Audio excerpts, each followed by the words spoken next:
This is Dracula by Bram Stoker, retold by Chris Rice at the pre-intermediate level, Chapter 10.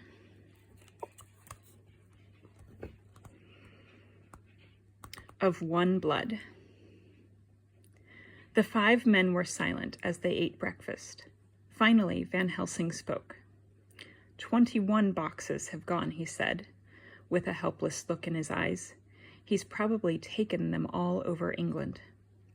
That's a lot of boxes, said Arthur. If they were taken out by day, perhaps someone at the hospital saw them. Carfax is very near, and they were probably taken out in the past 3 weeks. Dr. Seward put his teacup down with a crash and hurried out of the room.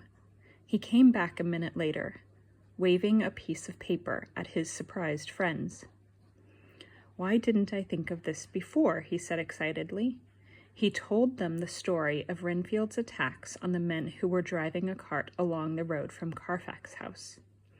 "I wrote down their names," he said finally. "Here they are, on this piece of paper.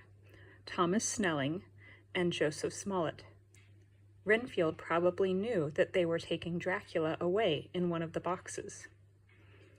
Van Helsing jumped to his feet. His tired eyes were alive again with new hope. "Now we can make our plans," he smiled. 1 hour later, Jonathan was on his way to London to find Smollett and Snelling. The other 4 returned to Carfax House. By daylight, the place was not as frightening. There were no rats, so Arthur's dogs were not needed. The professor opened every box and placed a piece of holy bread inside each one. "No vampire will ever rest here again," he said. When the men returned, Mina was having breakfast. She looked a little pale and unwell, but she happily accepted Dr. Seward's offer to show her around the hospital. She was very interested when the doctor told her about Renfield. "Oh, please, can I see him?" she said. "He sounds very interesting." Seward was unhappy about this, but Mina had a very pretty smile. It was impossible to refuse her request. Renfield was sitting quietly on his bed when Dr. Seward brought Mina into his room. "Good evening, Mr. Renfield," Mina said. "Dr. Seward has told me about you." Renfield made no immediate reply. He looked at her with a serious look on his face. Then, to Dr. Seward's surprise, he said, "You're not the girl that the doctor wanted to marry?" "No, that's impossible. She's dead." Mina smiled sweetly as she replied, "Oh no, I have a husband. I married him before I met Dr. Seward. I'm Mrs. Harker." "So what are you doing here?" "My husband and I are visiting Dr. Seward." "Don't stay." "Why not?" Dr. Seward thought that the conversation was becoming unpleasant for Mina. "How did you know that I wanted to marry anyone?" he asked Renfield. "That's a stupid question," Renfield said, looking at Seward rudely.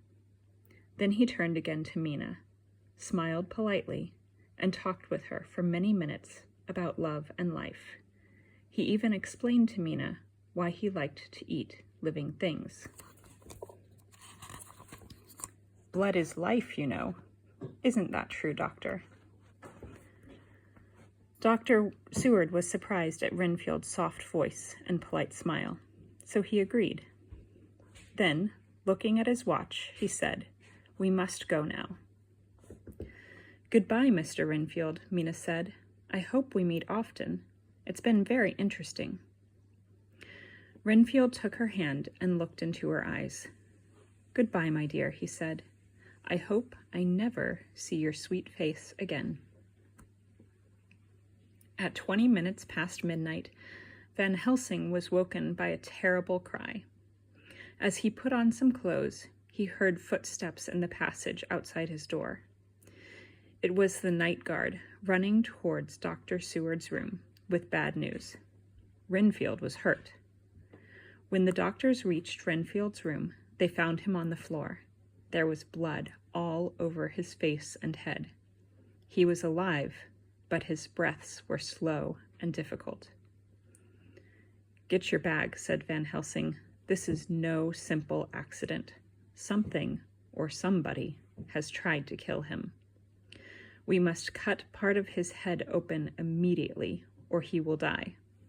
Perhaps he will be able to tell us what happened. That may help us. As Van Helsing shaved the hair off part of Renfield's broken head, Renfield's eyes opened. He came, he said in a weak voice. Yes? Said Seward. He came to the window in a mist, like last night.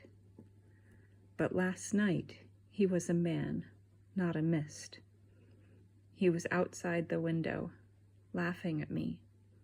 I didn't invite him in at first, but he promised me things. Living things that I could eat. Rats, rats, rats, hundreds, thousands, millions of them, and dogs and cats too. All lives, all red blood with years of life in it. Without thinking, I opened the window. I invited him in. He came through the bars across my window, as thin as a piece of moonlight. After that, I waited all day for him.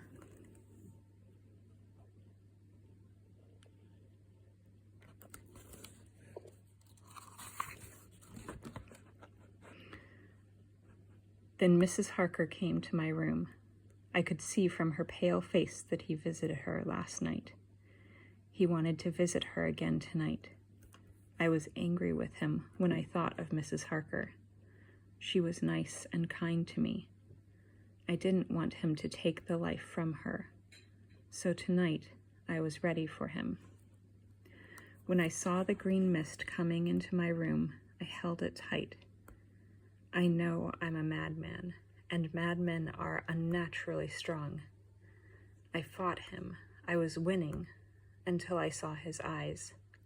They burned into me like fire. I couldn't hold him. A great weakness came over me, and then Renfield's voice became quieter and quieter. Then he was silent. Dr. Seward took his hand. He was dead. Without a word, Van Helsing and Seward ran upstairs. They met Arthur and Quincy in the passage outside Mina's room. They stopped and listened at the door. Everything seems quiet, Seward said softly. Can we believe the words of a madman? We must check, said Van Helsing. He tried the door, but it was locked. Arthur threw himself at the door, and it fell open. The 4 men stood in the doorway. They couldn't believe what they saw. Moonlight shone through the open window, filling the room with silver light and throwing large black shadows across the walls. Mina was on her knees at the foot of her bed in her white nightdress. By her side stood a tall, thin man dressed in black. The front of his shirt was open. His left hand held both of Mina's hands tightly. His right hand was on the back of Mina's neck, pressing her face against his chest. At first, they looked like lovers. But there was blood on Mina's nightdress, and blood ran from a wound in the man's neck to his chest. He was pushing her mouth into the blood. The man turned his face to the 4 men in the doorway. His eyes burned red. He opened his mouth and showed his terrible, sharp, white teeth. Then he threw Mina away from him onto the bed and prepared to jump.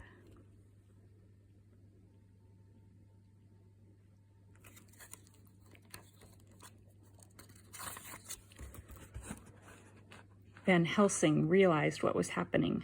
He held his cross out towards the vampire. Dr. Seward, Arthur, and Quincy did the same. The vampire screamed, and a mist filled the room. When the mist cleared a few minutes later, the vampire, Count Dracula, wasn't there. It was like a dream, Mina said weakly from the bed a few minutes later. The same dream as the night before. I was falling asleep when a man with shining eyes came to my bed.